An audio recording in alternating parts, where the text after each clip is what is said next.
बच्चों, अस्सलाम वालेकुम। आज जिस जानवर के बारे में मैं आपको बता रहा हूँ उसका नाम है याक। याक सबसे ज़्यादा बुलंदी पर रहने वाला अनोखा जानवर है जो अपनी हैरत अंगेज़ खसूसियात की वजह से दुनिया में शोहरत रखता है। ये जानवर तिब्बत, शुमाल लद्दाख के इलाके और चीन के सूबे कानू के हिस्से में पाया जाता है। याक की दो आला किस्में होती हैं, एक पालतू याक, एक जंगली याक। पालतू याक जो होता है वो बहुत छोटे से होते हैं, छोटे कद के होते हैं, और जंगली याक जिसामत में बहुत भारी कम। उनका रंग भूरा, पीला, खाकस्तरी, यासी और सफ़ेद धब्बे वाले होते हैं।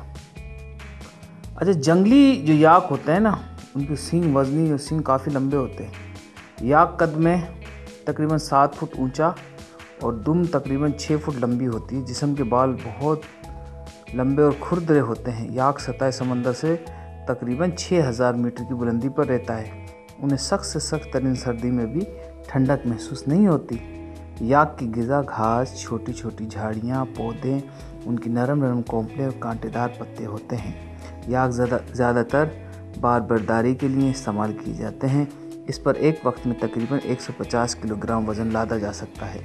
ऊंचे ऊंचे पहाड़ों की पतली पतली रास्तों पर सर पर बोझ उठाए दूर दराज सफ़र करना एक मुश्किल मसला होता है, लेकिन याक ये काम बहुत बखूबी अंजाम देते हैं।